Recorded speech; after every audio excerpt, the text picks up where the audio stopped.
Kung isa kang nagsasaliksik ng aral at hindi pa malalim ang nalalaman mo at hanggang kay Jesus Christ pa lang, Jesus Christ pa lang ang naiintindihan mo sa Biblia, I think hindi pa ito yung para sa iyo, no?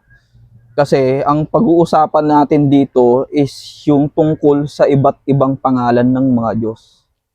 Kasi kadalasan sa mga paniniwala ng mga tao, meron isang Diyos na kailangang sambahin, no? At yung nag-iisang Diyos na kailangang sambahin, gumamit daw kuno ng iba't ibang pangalan, na which is yun yung nakalagay sa Biblia. Tutol ako dun. Alam mo kung bakit? Kasi yung nag-iisang Diyos na yun, gumawa rin siya ng maraming mga Diyos. Yan ang kailangan maintindihan ng mga tao. At hindi mo pwedeng pasubalian yan. Alam mo kung bakit? Nakalagay din naman sa awit. Nakalagay ganito.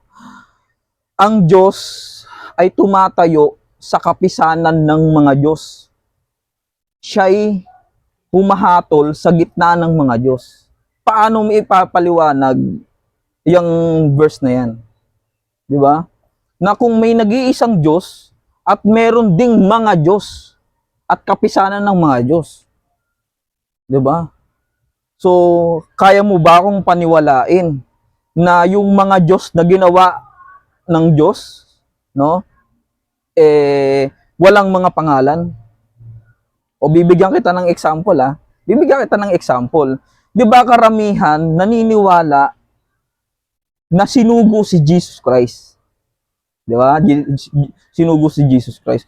Although sugo lang siya at anak lang siya ng Diyos, meron siyang pangalan. Jesus Christ nga eh. Ito tanong. Diyos ba si Jesus Christ? Sa Bible. Di ba? Ang nakalagay tungkol nga sa anak ay sinasabi, yung luklukan o Diyos ay magpakailanman. Ibig sabihin, kung anak ka ng Diyos, tinatawag kang Diyos. Di ba? Tungkol sa anak to ang pinatutungkulan. Ay sinasabi, ang yung luklukan o Diyos ay magpakailanman. Di ba? So ibig sabihin, kaya sinasamba ng maraming mga relihiyon si Jesus Christ kasi nga tinuturing nga siya na Diyos ng Biblia at hindi natin pinasusubaliin yun. Totoo yun, Diyos siya. Pero kung pag-uusapan natin kung kalibel ba niya yung Ama, malaking kalokohan talaga. Yan ang totoo.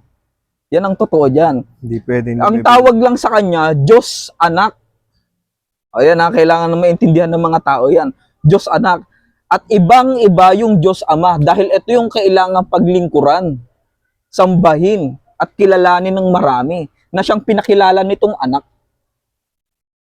Na kung ikaw sasampalataya dito sa anak na to, no, gagawin mo rin yung katungkulan ng anak bilang isang anak. Kailangan kang ipanganak muli no? Hindi mo maiintindihan yung salitang ipinanganak muli kung hindi ka nabautismuhan sa pangalan ng anak. Sino ba yung anak? Di ba?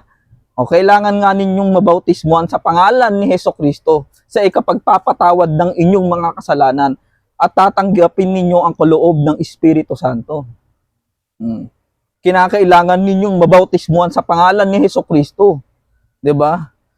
Pero yun na lang ba ang kailangan nating gawin? Mabautismuhan tayo sa pangalan ni Hesukristo. Okay na ba yun? Pagtanggap lang? Hindi. No? Basahin mo, alamin mo kung ano yung ginawa ni Hesukristo at yung mga bagay na gusto niyang iparating sa mga tao. Ano yun? Gumanap kang gaya niya. Ang sino mang sa akin ay sumasampalataya ay gagawin din naman niya ang mga gawang aking ginagawa at lalong dakilang mga gawa ang gagawin niya sapagkat ako'y paroroon sa Ama. Kung paano nga ninyong tinanggap si Kristo Jesus na Panginoon ay magsilakad kayong gayon sa Kanya. Nakasulat yun eh. Ang sino mang tutupad ng aking mga salitang ito ay hindi siya makakita magpakailanman ng kamatayan. Yan yung mga sinabi niyang mga matitinding salita sa Biblia. Na wala kang choice. na kung hindi mo gagawin, wala ka talagang magagawa sa sarili mo. No? Mataas na aral to, kaya sinasabi ko sa inyo, hindi basta-basta to. Ngayon, balik tayo doon sa sinasabi ko ng pagkakaiba ng mga pangalan ng mga Diyos. Bakit may iba't ibang pangalan ng mga Diyos? Para sa kaalaman ninyo, yung Diyos Ama kasi, gumawa rin siya ng mga Diyos para rin sa sangkatauhan. Yan ang katotohanan dyan. 'Di ba? Parang kagaya ni Jesus Christ, no? Gumawa siya ng isang Jesus Christ na Diyos din para magligtas ng sangkatauhan sa panahon ni Kristo, ng mga apostol. Totoo 'yun. Yung panahon ng Old Testament, sinong Diyos ang ginamit niya? Yan kasi ang usapan diyan eh. Di ba? Kaya nga kayo sumasamba kay Jehovah o kaya kay Yahweh o kay HWH. Dahil nga nakita ninyo verse mismo ni Jehovah nakalagay, no? Na siya ang Diyos na makapangyarihan sa lahat. Kaya ngayon, wala ka ng ibang gustong alamin kundi yung kay Jehovah na lang. Ito tanong, si Jehovah ba ang pinakilala ni Jesus Christ?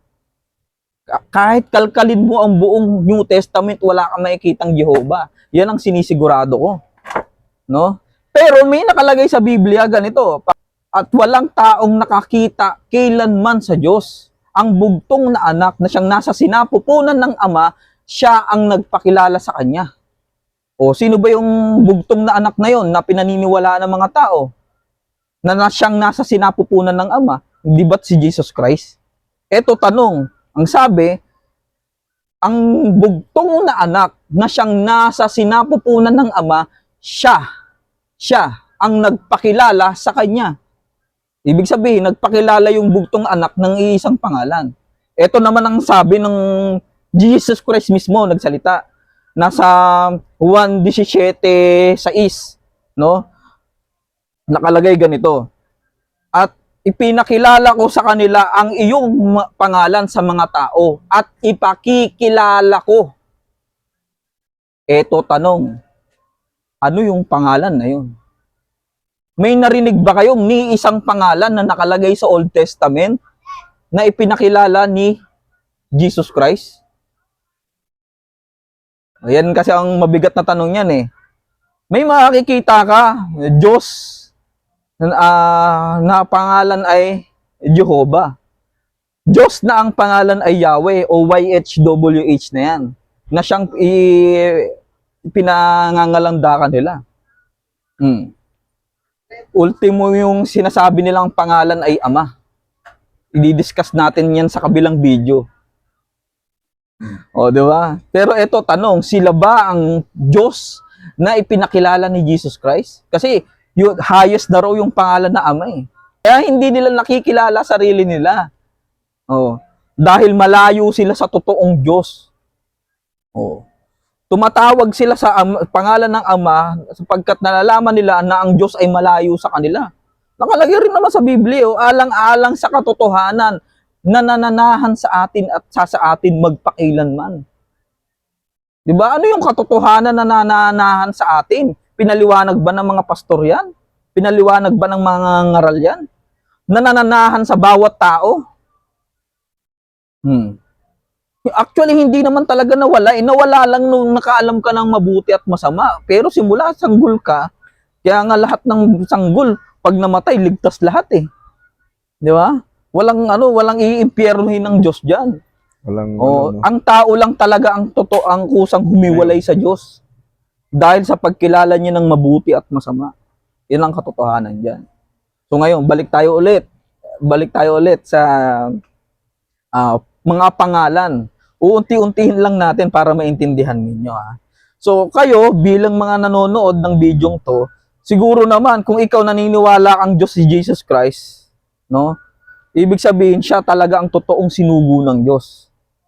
So, ngayon, at kung hindi ka naniniwala na maraming mga Diyos, hindi ito ang para sa yung video na to. Kasi ito para lang sa ikalilinaw ng lahat tungkol sa iba't ibang pangalan na nakalagay sa Biblia. No? Para saan ba yung mga yon ginawa ng Diyos? Di ba? Ano ba yon? Di ba? Ano ba yung mga pinagkaiba nila Ano ba yung mga, meron ba silang mga pagkakaungusan? O sadyang yung Diyos Ama ay gumawa lang talaga ng sangkatutak na pangalan kaya naligaw ang mga tao at kung sino-sinong pangalan na ang mga pinagsasamba nila. O talaga bang si Jesus Christ na lang talaga ang kailangan nating kilalanin at sambahin? 'Di ba? Ito. Oh. Ngayon, bibigyan kita ng isang verse para maintindihan mo na merong pagkakaiba ang Diyos Ama sa Diyos Anak. At narinig ko ang isang malakas na tinig sa langit na nagsasabi, ngayoy dumating ang kaligtasan at ang kapangyarihan at ang kaharian ng ating Diyos at ang kapamahalaan ng kanyang Kristo. No? So dito gusto ko lang i-emphasize sa iyo kung ano yung pinagkaiba ng Diyos at ni Kristo. No? Kasi ang sabi dito sa Biblia na to, dito sa talata na to, meron daw Kristo ang Diyos. No? Kapamahalaan daw ng kanyang Kristo.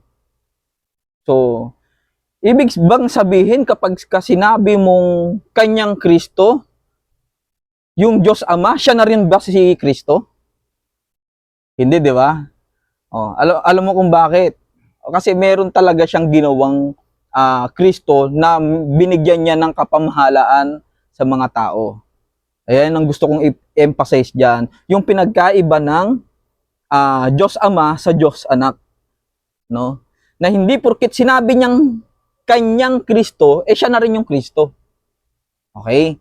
So ngayon, balik tayo dun sa sa pinagkaiba naman ni ako nga kay Jehovah. So ngayon, babasahin ko muna yung talata kung saan nagpakilala si ako nga. At sinabi ng Diyos kay Moises, ako yaong ako nga. At kanyang sinabi, ganito ang sasabihin mo sa mga anak ni Israel. Sinugo ako sa inyo ni ako nga. At sinabi pa ng Diyos kay Moises, ganito ang sasabihin mo sa mga anak ni Israel. Sinugo ako sa inyo ng Panginoon ng Diyos ng inyong mga magulang, ng Diyos ni Abraham, ng Diyos ni Isaac, at ng Diyos ni Jacob. Ito ang aking pangalan magpakailanman at ito ang aking pinakaalaala sa lahat ng mga lahi. At si Diyos mismo ang nagsasalita dito. No? O sabi nila sa pamamagitan daw ng anghel. O sige, sabihin na natin tama sila. No, kahit ano pa mang nagsalita dito kasi raw kahit kailan wala raw nakakarinig sa tinig ng Diyos eh. Okay, sige. Payag na tayo doon. Sa pamamagitan daw ng anghel nagsalita ang Diyos. No? Pero ang sabi niya, ako yaong ako nga, ito ang aking pangalan magpakailanman. At ito ang aking pinakaalaala sa lahat ng mga lahi. Sinugo niya si Moises dito sa bundok ng Sion. No? Ngayon, pagkalipas ng ilang panahon, umakyat ulit si Moises para isugo ulit ng isang Diyos. Ang pangalan naman ay Jehovah. Puntahan natin. Ngayon, sabi niya ganito, at sinabi ng Panginoon kay Moses, ngayon iyong makikita kung ano ang gagawin ko kay Paraon. Sapagkat sa pamamagitan ng isang malakas na kamay, malakas daw na kamay, no? Ay payayaunin niya sila. At sa pamamagitan ng isang malakas na kamay ay palalayasin niya sila sa kanyang lupain. At ang Diyos ay nagsalita kay Moises at nagsabi sa kanya, ako'y si Jehovah at ako'y napakita kay Abraham, kay Isaac at kay Jacob na Diyos na makapangyarihan sa lahat. Ito yung dahilan kung bakit halos lahat ng tao ang Diyos talaga, yung Diyos Ama ang pangalan ay YHWH or Yahweh or yung Jehovah. No, kasi nga nakalagay Diyos daw na makapangyarihan. Sino ba namang hindi matutulala doon? Diyos na makapangyarihan sa lahat ba ang kailangan natin kilalanin, paglingkuran at sampalatayanan? O yung Diyos na ipinakilala ni Hesukristo? Di ba? Kasi magkakaroon ng doon, argument talaga kasi yan eh. May isang Diyos Ama kasi na nagsugo ng anak. At yung anak na yun, may ipinakilala sa mga tao. Ano yung pangalan na yun? Di ba? So, ngayon, meron ng dalawang pangalan. Ano yun? Yung unang pangalan na nagpakilala, unang nagsugo kay Moises, ako nga ang pangalan niya. At yung pangalawang Diyos naman na nagsalita, na sinasabi nila na isa lang daw yan, is Jehovah ang pangalan na Diyos na makapangyarihan sa lahat. Tutol ako dun. Tutol ako dun. Oh. Dahil maaaring si amang ako nga, nagsugo siya ng isang Diyos na kagaya ni Jesus Christ, na ang pangalan ay Jehovah. Bakit? Bakit? Oh, wag kayong wag kayong double check mo baka hindi nagre-record ha. Oh. Kasi kung doon sa kabilang part may tinatawag na kanyang Kristo, meron naman dito tinatawag kanyang kamay. O saan natin mababasa yung kasunod lang ni ako nga, no? Bago niya sinugo si Moises ulit, no? Sabi niya, nasa Exodus 3:19 naman to. Sabi niya ganito. At talastas ko na hindi kayo pababayaang yumaon ng hari sa Ehipto. Si ako nga nagsasalita dito ha. Kung hindi sa pamamagitan ng isang makapangyarihang kamay. At aking iuunat ang aking kamay.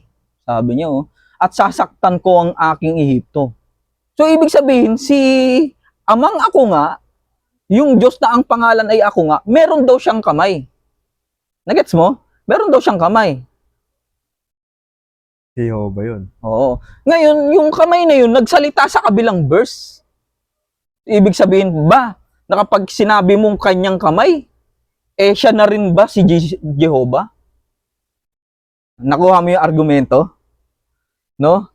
Magkaiba. Yan ang totoo. Bakit? Kasi wala namang pinakilalang Jehovah si Jesucristo.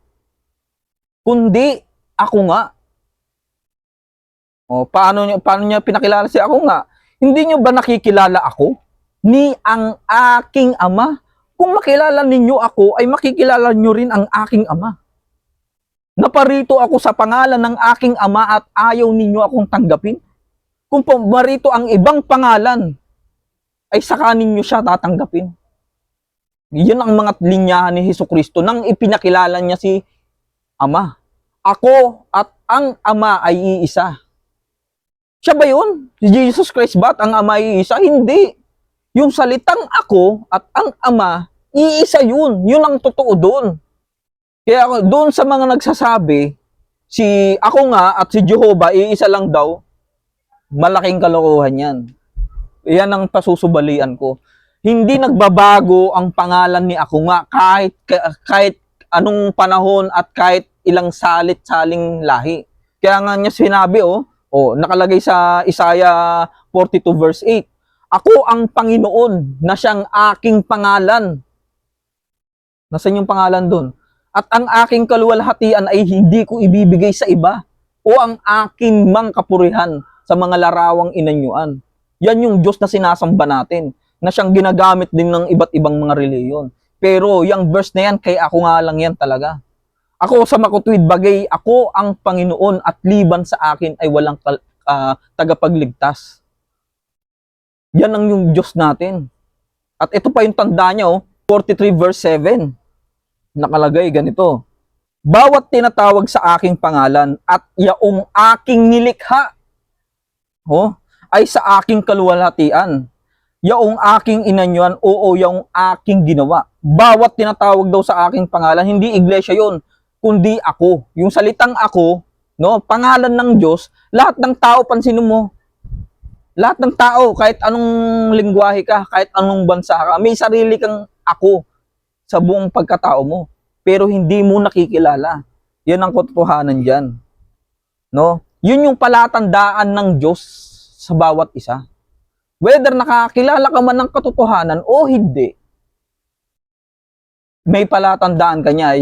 Yan ang inilagay niya. Kaya nga nakalagay, at ito ang aking pinakaalaala sa lahat ng mga lahi. Hindi mo pwedeng itatwa. Oo. Kahit itatwa mo pa. Diba? Kaya nga yung pangalan ng Diyos banal eh. Diba? Kaya nga pangalan niya banal eh. Alam mo kung bakit? Hindi mo pwedeng ipangalan yung sarili mo sa pangalang ako. 'Di ba? Kasi nga ang salitang ako pangtukoy, panao, pronoun. Di ba? Diyos lang ang may tanging may ano lang, Oo. may hawak nun. So, ngayon, naiintindihan mo na yung pinagkaiba ng Diyos Ama sa Diyos Anak. Na yung Diyos Ama, gumawa talaga siya ng maraming mga Diyos. O bibigyan ka pa kita ng example ha. Si Satanas nga may pangalan eh. Pero tinuturing ng Biblia na Diyos din. 'Di ba? O paano natin nasabi? Nakalagay sa Biblia ganito.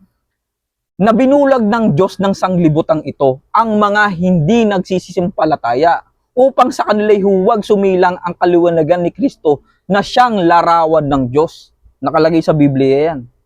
No? So ibig sabihin, yung Diyos ng sanglibutan na to, tinatawag siyang Diyos. Pero ng sanglibutan. O siguro naman hindi lingid sa kaalaman ng mga iba't ibang mga tagapangaral na yan na si Satanas yun. Kasi nga tagabulag siya eh. Tagabulag. O, di ba? Si Satanas yun. Pero hindi porkit sinabing Diyos, eh wala nang pangalan. Di ba? O may mga pangalan sila, kaya nga nagkaroon ng iba't ibang mga pangalan sa Biblia eh. Na hindi porkit sinabing kanyang Kristo, di ba nga si Kristo nga ang kapangyarihan ng Diyos, ang karunungan ng Diyos eh. Di ba? Nakalagay. O, so ibig sabihin pala na porkit kapangyarihan siya ng Diyos at karunungan ng Diyos, siya na rin si Kristo. Hindi, magkaiba yon. Magkaiba sila ng entity. Merong ama at merong anak. Ayan yung explanation dyan eh. Merong ama at merong anak. Yung ama, kailangan sambahin. Yung anak, kailangan sampalatayanan. Magkaiba yun eh. Yung sampalatayanan, kasi nga sinugo siya eh. Bilang, parang ordinaryong tao, no? Nagpakilala siya ng isang katotohanan. Pero itong katotohanan na to, kailangan mong pakinggan at sampalatayanan, paniwalaan, ibig sabihin. Na hindi porket sinabi kong ako nasambahin mo. Hindi, kasi nga meron siyang ama na ang pangalan ako nga, na ipinaniliwanag niya sa pamagitan ng hiwaga. Hindi. Pwede naman niya sinabi sanang si ako nga at ang ama ay isa. Pwede naman sana niya sinabi sa mga tao na bago pa man ipinanganak si Abraham ay si ako nga. Pero hindi niya ginanon. Bakit? Kasi nga yung instruction ng ama sa kanya, wala siyang magagawa sa kanyang sarili. 'Di ba? Kung ano lang ang sinabi sa kanya ng ama, ibig sabihin may instruction sa kanya, yun lamang ang kanyang sasalitain. Wala siyang idadagdag at Oo. babawas. Sapagkat ako'y hindi nagsasalita ng saganang aking sarili, kundi ang ama na sa akin ay nagsugo ang siyang nagbigay sa akin ng utos, kung ano ang aking sasabihin at kung ano ang aking sasalitain. Ibig sabihin, wala siyang magagawa. Kung ano lang talaga yung mga words na ibinigay sa kanya ng ama, yun lang yung sasabihin niya sa mga tao. Ganyan katindi yung aral. Kaya nga hanggang ngayon, wala parang nakakilala sa katotohanan. Imbis na si Jesus Christ ang pinaniwalaan, hindi. Siya ang sinamba dahil sa mga salitang sinabi niya. So, ibig sabihin pala, kapag ka sinabi kong ako at ang ama ay isa, sasambahin nyo na si Ace? Ganun ba yun? Eh, paano pala kung nagpakita ako ng kapangyarihan sa harap ninyo? Bumuhay ako ng patay. 'Di ba? Nagpatigil ako ng bagyo. Ganun ba ang gagawin ninyo sa akin? Pagka ako namatay, sasambahin nyo na rin ako? Hindi. Kailangan ninyong paniwalaan yung salitang lumalabas sa bibig ko. Na kailangan ninyong paniwalaan na at hanapin yung Diyos na tumatahan sa inyo mismo. Sino yun? Si ako nga. Bakit? Nakalagay sa Biblia, may sasabihin man nila, naririto o naririyan, sapagkat narito ang kaharian ng Diyos ay nasa loob ninyo. Hindi ba ninyo nalalaman na kayo'y templo ng Diyos at ang Espiritu ng Diyos ay nananahan sa inyo? Kung gibain nga ng sino man ang templo ng Diyos, siya'y igigiba ng Diyos sapagkat ang templong ito ay banal, na ang templong ito ay kayo. Di ba? Hindi naman mahirap eh, sa totoo lang eh. Ibabalik mo lang ulit yung katotohanan sa sarili mo eh. Na kapag naintindihan mo na yung katotohanan nananahan sa iyo, makakapaglingkod ka na ng maluwag sa Diyos. Na ipapakilala mo rin yung klase ng aral na nananahan sa iyo. Upang ang lahat ng taong makikinig sa iyo, makapangaral lang din sila ng kagaya mo. Di ba? Ang lahat ng tao magiging malaya. Ganyan yun. Wala nang magiging alipin o malaya man sapagkat kayo'y iisa kay Kristo. Paano alipin? Hindi kita aalipinin dahil naniwala ka sa akin. May sarili kang pagpapasya. Ang gagawin ko sa'yo, gagawin kitang isang magiting na tagapagturo. Di ba? Upang ikaw rin makapagpalaya ng marami. Ganyan yun. Kaya hopefully, sa inyong mga nanonood, tulad nga ng sinabi ko sa inyo, medyo mataas na tong aral na to. Pero kung maiintindihan ninyo at matatanggap ninyo na marami talagang mga Diyos, pero meron lamang isang Diyos na kailangan sambahin at paglingkuran. Ang paniwalaan lang ninyo is yung Diyos na pinakilala ni Hesukristo. Sino bang pinakilala ni Hesukristo? Walang iba kundi si ako nga. Okay, kayong mga makakapanood nito, no? Although mahal ang oras ko. Aminado ko noon. Alam mo kung bakit? Sobrang busy ko eh. Ano? Pero pagdating kasi sa mga tao naghahanap ng katotohanan, gustong kumuha ng oras ko. Kung makikita nyo tong video na to, gawin nyo lahat ng paraan para makuha nyo yung oras ko. Dahil ibinibigay ko yan ng libre. Kahit kailan. Kahit saan. No? Kahit At saan. ito yung klase ng pagbibigay na walang hinahanap na kapalit. No? Dahil tinanggap ko to sa Diyos ng libre at ibinibigay ko to ng libre sa mga tao. Sa lahat ng taong gustong makakuha nito.